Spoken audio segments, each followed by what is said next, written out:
2013, Los Ángeles, el video del ascensor que aterrorizó al mundo, los últimos 4 minutos de Elisa Lam. El agua sabía diferente esa mañana del 19 de febrero de 2013. Los huéspedes del Hotel Cecil comenzaron a notarlo primero como un detalle molesto. La presión era débil, el color ligeramente turbio, y había un sabor metálico que ningún filtro parecía eliminar. Algunos se quejaron en recepción. Otros simplemente decidieron comprar agua embotellada en las máquinas expendedoras del lobby. Nadie imaginaba que durante 19 días habían estado bebiendo, duchándose y cepillándose los dientes con agua que había estado en contacto con un cadáver en descomposición. El Cecil Hotel se alzaba como un monolito de 14 pisos en el corazón del downtown de Los Ángeles, en la esquina de Main Street y la Séptima. Construido en 1927 como un destino de lujo para viajeros de negocios, el edificio había descendido a través de las décadas hacia algo mucho más oscuro. Sus 600 habitaciones habían sido testigos silenciosos de al menos 16 suicidios documentados. Richard Ramírez, el acosador nocturno, había vivido en la habitación del piso 14 durante sus asesinatos en 1985. Jack Unterweger, el asesino en serie austriaco, se había hospedado allí mientras estrangulaba prostitutas en 1991. Los empleados del turno nocturno hablaban en susurros sobre las cosas que veían cuando los pasillos se vaciaban después de medianoche. Puertas que se cerraban solas en el piso 9. El ascensor que subía y bajaba sin pasajeros a las 3:15 de la madrugada. La sensación persistente de ser observado desde las esquinas oscuras donde las cámaras de seguridad no llegaban. Pero todo esto palidecería ante lo que estaba por revelarse. Santiago López, el empleado de mantenimiento que hacía su ronda rutinaria esa mañana de febrero, subió las escaleras oxidadas hacia los tanques de agua en el techo. La alarma de presión baja había estado sonando intermitentemente durante días. Cuando levantó la pesada tapa del tanque principal, el olor lo golpeó primero. Luego vio el cuerpo flotando boca arriba, el cabello negro extendido como algas en el agua oscura. Elisa Lam, de 21 años, había sido encontrada después de casi 3 semanas de búsqueda internacional. Pero su descubrimiento solo marcaría el comienzo de un misterio que desafiaría toda explicación lógica. Porque lo que las cámaras de seguridad habían capturado en sus últimos momentos conocidos convertiría este caso en algo más que una simple tragedia. Se convertiría en una ventana hacia lo inexplicable. Elisa Lam había llegado a Los Ángeles el 26 de enero de 2013 con una mochila púrpura, una cámara Canon y un cuaderno lleno de itinerarios meticulosamente planeados. Era su primer viaje sola, una aventura que había estado planeando durante meses desde su hogar en Vancouver. Sus padres, inmigrantes de Hong Kong que administraban un restaurante familiar, habían expresado preocupación. Pero Elisa, estudiante de la Universidad de Columbia Británica, les había asegurado que mantendría contacto diario. Y lo hizo, religiosamente, hasta el 31 de enero. En su blog de Tumblr, actualizado bajo el seudónimo Nouvelle Nouveau, Elisa había documentado su lucha con el trastorno bipolar y la depresión. Sus publicaciones oscilaban entre reflexiones profundamente melancólicas y estallidos de optimismo casi eufórico. «Soy tan mucho más que esta enfermedad», había escrito 3 semanas antes del viaje. «Necesito demostrarme que puedo conquistar el mundo, una ciudad a la vez».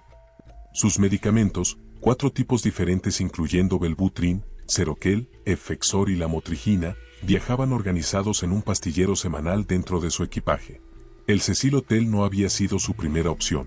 Inicialmente había reservado en un hostal más cercano a Hollywood, pero lo cambió en el último momento, atraída por las tarifas económicas de $80 por noche. No sabía, o quizás no le importó, la reputación del lugar. En su check-in el 28 de enero, la recepcionista Amy Price la recordaría como excepcionalmente amigable, haciendo preguntas sobre rutas de autobús y recomendaciones de restaurantes. Le asignaron la habitación 506 en el 5º piso, pero 2 días después fue trasladada sola a la habitación 414 debido a quejas de compañeras de cuarto sobre comportamiento extraño. Katie Orphan, gerente de una librería cercana llamada The Last Bookstore, fue una de las últimas personas en mantener una conversación coherente con Elisa. El 30 de enero, Elisa había pasado casi 2 horas en la tienda, comprando libros sobre arquitectura californiana y preguntando sobre lugares locales para tomar fotografías. Parecía encantada con todo, Katie declararía después a los detectives. Hablaba rápidamente, saltando de un tema a otro, pero nada que pareciera alarmante. Solo una turista entusiasta. Esa misma tarde, Elisa había publicado fotos en Instagram de los murales del Arts District, etiquetándolas con frases como "La belleza está en el caos urbano" y "Los Ángeles me entiende". Sus padres recibieron la última llamada el 30 de enero a las 10:22 de la noche, hora de Los Ángeles. Elisa les había contado sobre su día explorando el centro, sobre un museo que quería visitar al día siguiente, sobre lo diferente que era el clima comparado con Vancouver. Su madre notó que hablaba más rápido de lo normal, pero lo atribuyó a la excitación del viaje. Cuando no llamó el 31 como había prometido, comenzaron a preocuparse. Para el 1 de febrero, cuando sus llamadas iban directo al buzón de voz, contactaron al consulado canadiense. La policía de Los Ángeles comenzó la búsqueda el 1 de febrero. Los detectives revisaron su habitación, encontrando toda su ropa cuidadosamente doblada, su computadora portátil sobre la cama, los cargadores conectados a la pared. Solo faltaban su celular y la llave de la habitación. El personal del hotel fue interrogado exhaustivamente. Algunos mencionaron haberla visto en el lobby el 31 por la mañana, comportándose de manera juguetona cerca de la recepción. Un huésped del 7º piso juró haberla visto en el pasillo esa tarde, presionando botones del ascensor y mirando nerviosamente sobre su hombro. Pero nadie podía confirmar haberla visto después de las 3 de la tarde del 31 de enero. Fue entonces cuando la policía decidió revisar las grabaciones de las cámaras de seguridad. Lo que encontraron en el video del ascensor, grabado a las 2:14 de la madrugada del 1 de febrero, cambiaría para siempre la naturaleza de esta investigación. El video duraba 4 minutos y 57 segundos. 4 minutos y 57 segundos que serían analizados cuadro por millones de personas alrededor del mundo, buscando respuestas que parecían esconderse en cada movimiento inexplicable. La cámara de seguridad, montada en la esquina superior del ascensor del ala este, mostraba a Elisa Lam entrando a la 1:57 de la madrugada del 1 de febrero. Vestía una sudadera roja, pantalones cortos negros y sandalias. Su cabello largo y negro caía sobre sus hombros. Hasta aquí, todo parecía normal. Presionó varios botones del panel. No uno o dos, sino una secuencia rápida que iluminó múltiples pisos. Luego retrocedió hacia la esquina del ascensor, como si esperara que las puertas se cerraran. Pero las puertas permanecieron abiertas. Durante 30 segundos completos, contra toda lógica del sistema automático, las puertas no se movieron. Elisa se acercó nuevamente al panel, presionó más botones, y entonces comenzó el verdadero espectáculo de lo inexplicable. Se asomó fuera del ascensor con movimientos extrañamente exagerados, mirando primero a la izquierda, luego a la derecha, como si estuviera jugando a las escondidas con alguien invisible. Sus movimientos tenían una cualidad casi coreografiada, antinatural. Salió completamente del ascensor y caminó hacia la derecha, fuera del alcance de la cámara. Segundos después regresó, pero ahora sus movimientos eran diferentes. Caminaba con pasos largos y deliberados, casi como si estuviera contando cada uno. Volvió a entrar al ascensor, presionó más botones, y salió nuevamente. Lo que sucedió después desafiaría cualquier explicación racional. De pie en el pasillo, justo frente al ascensor abierto, Elisa comenzó a mover sus manos de manera extraordinariamente peculiar. No era lenguaje de señas, confirmaron después los expertos. No era tai chi ni ninguna forma reconocible de ejercicio.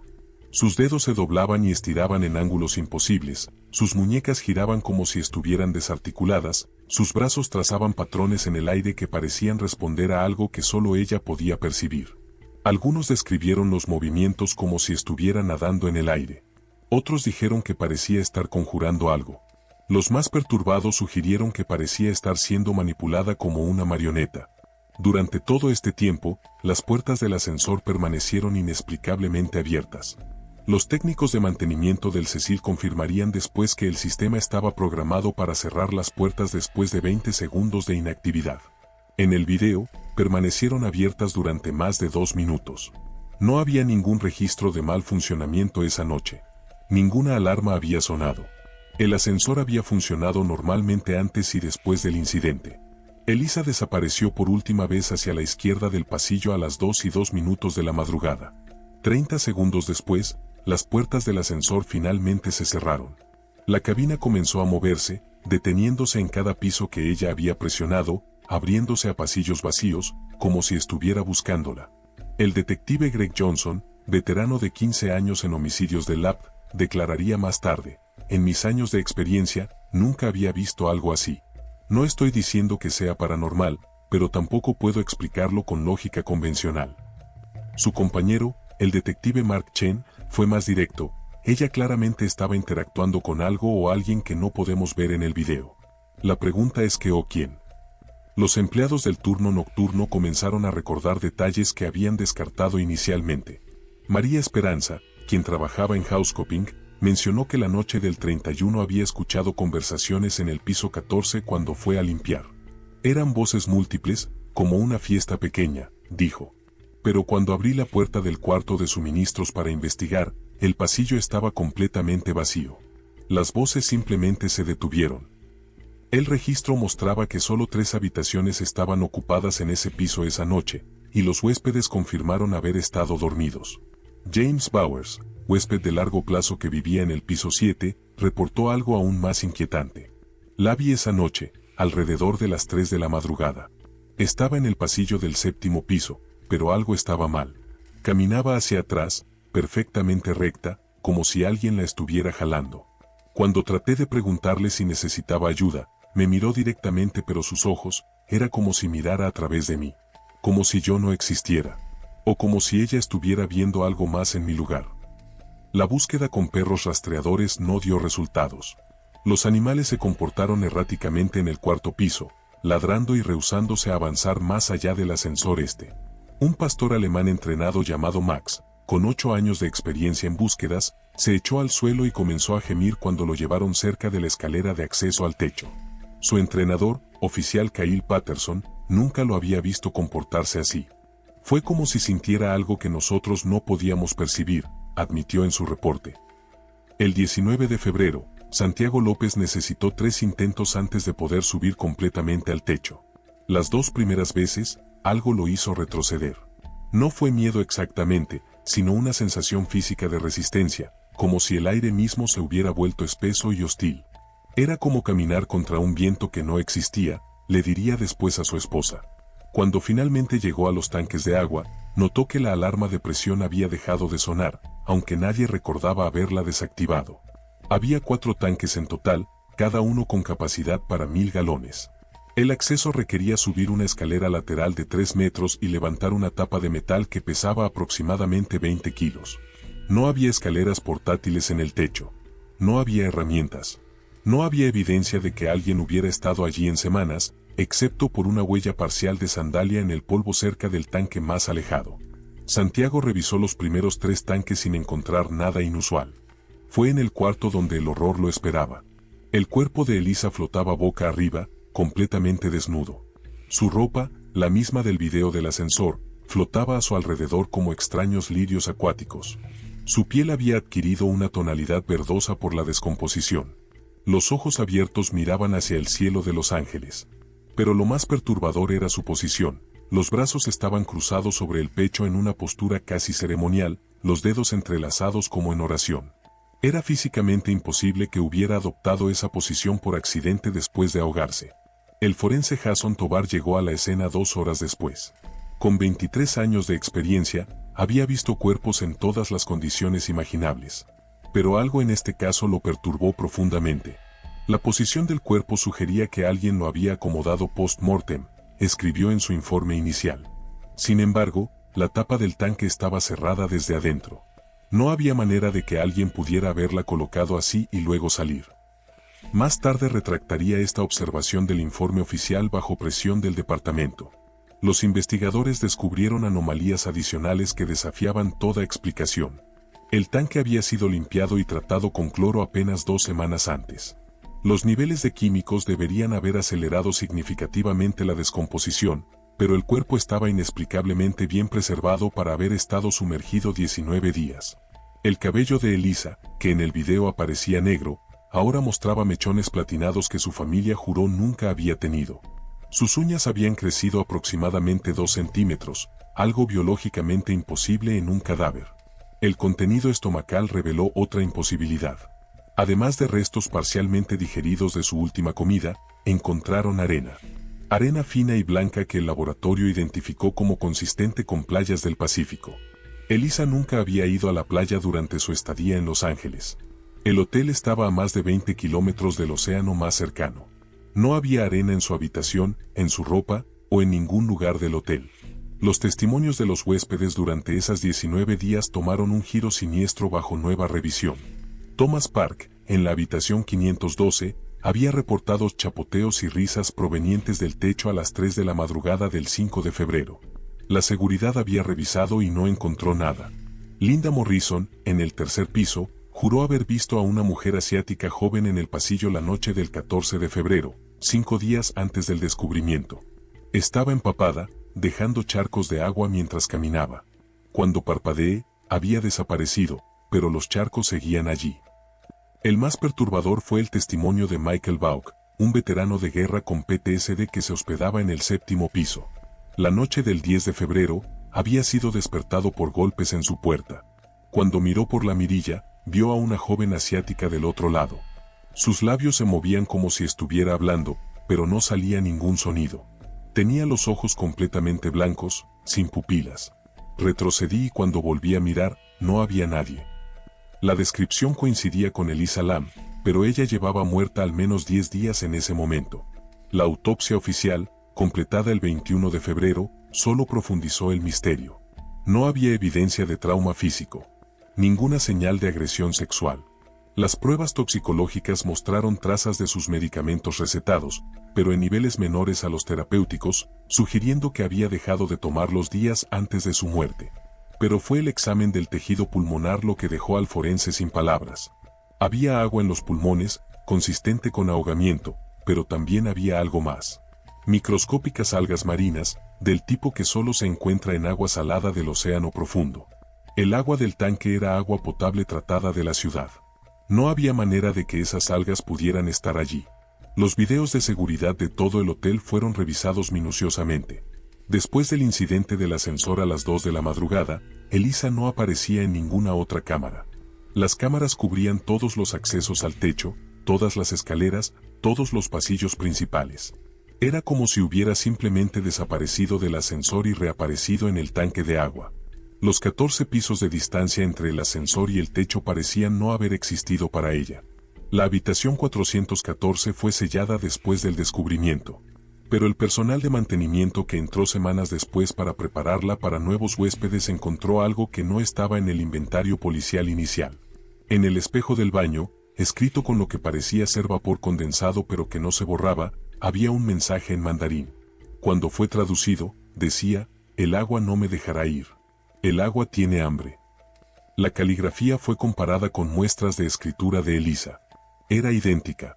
Pero los empleados juraban que ese mensaje no estaba allí cuando la policía selló la habitación. Había aparecido mientras la habitación estuvo cerrada y vacía durante 3 semanas. El ingeniero hidráulico Richard Morrison fue llamado para examinar el sistema de tanques. Su conclusión fue categórica: para que alguien entrara en ese tanque por sí mismo, tendría que escalar sin equipo, levantar una tapa de 20 kilos mientras se mantiene en equilibrio en una escalera, entrar al tanque, y de alguna manera cerrar la tapa desde adentro. Es físicamente imposible. Cuando se le presionó sobre alternativas, agregó algo que no apareció en su informe oficial: a menos que no haya entrado por la tapa. A menos que el agua la haya llamado de alguna otra manera. La familia Lam llegó desde Vancouver el 22 de febrero, 3 días después del descubrimiento. David y Gina Lam, acompañados por su hija menor Sara, se instalaron en un hotel diferente, rechazando categóricamente hospedarse en el Cecil. Durante la conferencia de prensa, David Lam habló con voz quebrada pero firme: Elisa no se habría quitado la vida. Estaba emocionada por su futuro. Algo o alguien le hizo esto. Sara agregó un detalle que heló la sangre de los investigadores: 2 noches antes de viajar, Elisa me dijo que había tenido pesadillas sobre ahogarse. Dijo que en el sueño, el agua la llamaba por su nombre. El departamento de policía asignó sus recursos más especializados al caso. Trajeron a la doctora Rebecca Martínez, psiquiatra forense especializada en episodios psicóticos. Después de revisar el video del ascensor durante 8 horas continuas, su análisis fue inquietante. Sus movimientos no corresponden con ningún episodio maníaco o psicótico documentado. La precisión y repetición de los gestos con las manos sugieren que estaba siguiendo instrucciones específicas. Pero no hay nadie más en el video.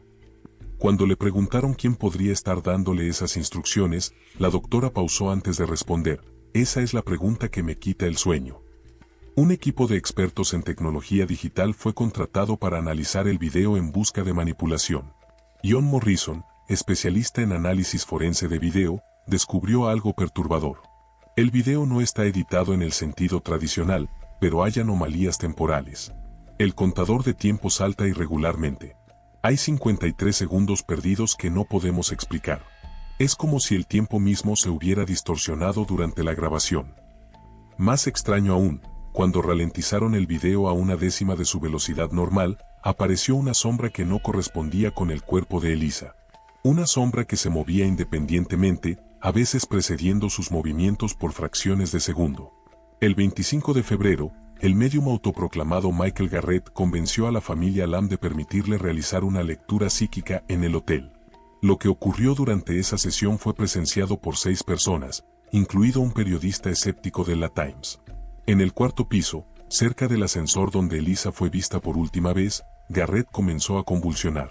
Habló en mandarín fluido durante 3 minutos, un idioma que juraba no conocer. La grabación de audio, cuando fue traducida, repetía una sola frase: el contrato debe cumplirse. El agua reclama lo prometido. Garrett no recordaba nada después del evento. Los investigadores decidieron explorar el pasado del Cecil Hotel más profundamente. Descubrieron que en 1962, una mujer llamada Pauline Otton había saltado desde el 9º piso después de discutir con su esposo. Su cuerpo cayó sobre un peatón, George Giannini, matándolos a ambos. Pero lo que no estaba en los registros públicos era que Pauline había dejado una nota que la policía de la época había ocultado. La nota decía: el edificio tiene hambre. Se alimenta del dolor. Yo seré otra ofrenda, pero no la última. El parapsicólogo Dr. Aaron Michaels fue consultado extraoficialmente. Después de pasar 3 noches en el hotel con equipo de monitoreo electromagnético, sus hallazgos fueron alarmantes. Hay una convergencia de energía anómala centrada en el sistema de agua del edificio. Es como si el agua misma fuera conductora de algo que no podemos medir con instrumentos convencionales. Sus detectores registraron picos de actividad electromagnética que formaban patrones. Cuando estos patrones fueron convertidos a frecuencias de audio, producían algo que sonaba inquietantemente similar a voces susurrando en múltiples idiomas. La investigación tomó un giro inesperado cuando encontraron el diario de Elisa, que había sido pasado por alto inicialmente entre sus pertenencias.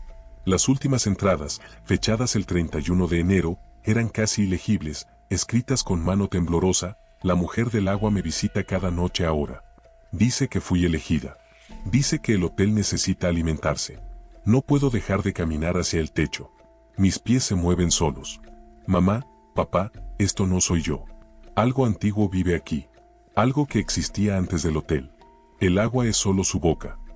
Un plomero retirado, Frank D'Angelo, quien había trabajado en el Cecil durante los años 80, contactó a los investigadores con información crucial.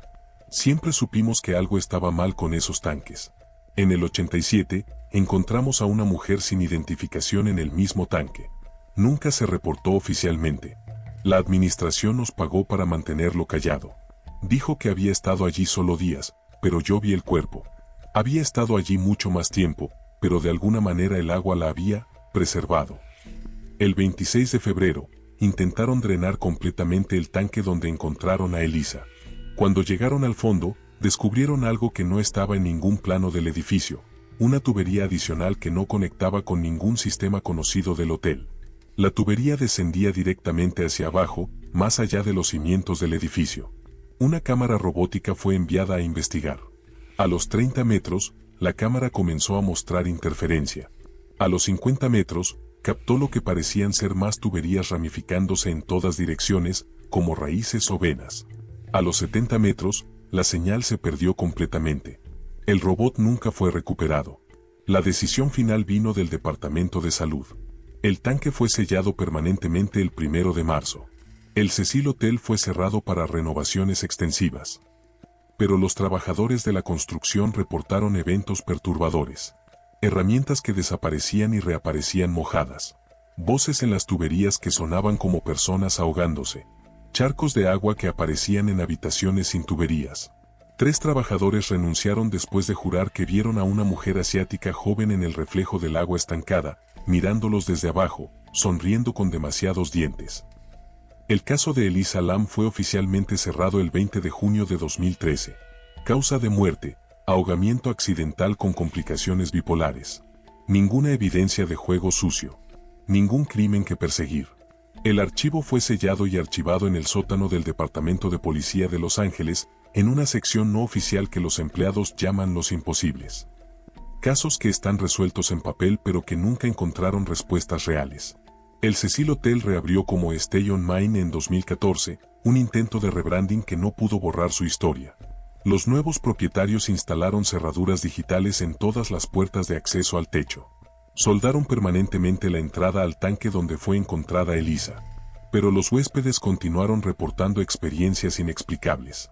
El ascensor del ala este, ese mismo donde Elisa fue vista por última vez, fue modernizado 3 veces en 2 años. Seguía funcionando mal de maneras que los técnicos no podían explicar. Se detenía en el piso 14 sin ser llamado. Las puertas se abrían a las 2:14 de la madrugada, permaneciendo abiertas durante exactamente 4 minutos y 57 segundos. Sarah Lam, la hermana de Elisa, reveló en 2020 algo que la familia había ocultado durante años. Después del funeral, comenzaron a recibir llamadas telefónicas. El identificador mostraba el número de celular de Elisa, el mismo que nunca fue recuperado. Cuando contestaban, solo escuchaban el sonido de agua goteando. Las llamadas llegaban siempre a la misma hora, 2:14 de la madrugada. Continuaron durante 6 meses hasta que cancelaron la línea. Pero incluso después, Sarah juraba que a veces, en la madrugada, su teléfono sonaba sin mostrar ningún número, y cuando contestaba, podía escuchar a su hermana susurrando: "El agua no me deja ir". Un empleado de mantenimiento anónimo que trabajó en el hotel hasta 2018 compartió con un documentalista una grabación de audio que había hecho en el sótano del edificio. En la grabación, se escucha claramente agua corriendo donde no hay tuberías. Pero cuando se amplifica el audio, entre el sonido del agua, hay voces. Múltiples voces hablando en diferentes idiomas y épocas. Un experto en audio identificó al menos 12 voces distintas. Una de ellas, confirmada por análisis espectral, coincidía con las grabaciones conocidas de la voz de Elisa Lam. En 2022, durante renovaciones mayores, los trabajadores hicieron un descubrimiento que nunca llegó a los medios principales. Detrás de una pared falsa en el sótano, encontraron un cuarto que no aparecía en ningún plano arquitectónico. Las paredes estaban cubiertas con fotografías descoloridas por el agua. Cientos de ellas, datando desde los años 30. Todas mostraban personas diferentes, pero con una característica común: todos estaban parados frente a los tanques de agua del techo. Todos sonreían de manera idéntica, antinatural. Entre las fotografías más recientes, encontraron una que no debería existir: Elisa Lam, sonriendo esa misma sonrisa imposible, parada frente al tanque abierto. La fotografía estaba fechada 3 días después de su muerte. El investigador privado John Nordan, quien ha estudiado el caso durante una década, descubrió un patrón perturbador. Cada 19 años, alguien muere en los tanques de agua del edificio o en estructuras anteriores que ocuparon el mismo terreno. 1937, 1956, 1975, 1994, 2013.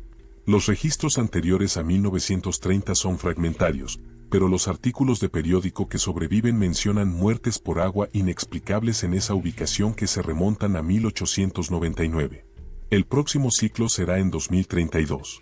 La última pieza del rompecabezas vino de una fuente inesperada. En 2023, un historiador urbano descubrió registros de la tribu Tongva, los habitantes originales del área de Los Ángeles. El terreno donde se construyó el Cecil Hotel era conocido como el lugar donde el agua habla. Era considerado maldito, un portal donde el mundo de los espíritus se mezclaba con el mundo físico a través del agua. Los Tongva evitaban el área, excepto para realizar rituales de contención. Rituales que requerían un sacrificio cada 19 años para mantener sellado lo que describían como el hambre antigua que vive en las profundidades. El video del ascensor de Elisa Lam ha sido visto más de 50 millones de veces. Analizado cuadro por expertos y aficionados. Cada visión revela algo nuevo, algo que no se había notado antes. Una sombra que no debería estar allí. Un reflejo en el metal del ascensor que no corresponde con nada visible. Un rostro borroso en el fondo del pasillo que aparece por solo 3 cuadros. Algunos juran que si miras el video a las 2:14 de la madrugada, puedes ver a otras personas en el ascensor con Elisa. Personas translúcidas, todas realizando los mismos gestos extraños con las manos. Todas sonriendo esa sonrisa imposible. El edificio que una vez fue el Cecil Hotel sigue en pie. Los tanques de agua permanecen en el techo, sellados pero nunca removidos. Porque cada intento de removerlos resulta en inundaciones inexplicables, tuberías que estallan sin razón, trabajadores que enferman misteriosamente. Como si el edificio mismo se negara a dejar ir su sistema circulatorio. Como si el agua fuera su sangre y necesitara seguir fluyendo. Seguir alimentándose. Seguir esperando hasta 2032, cuando el ciclo demande su próximo tributo.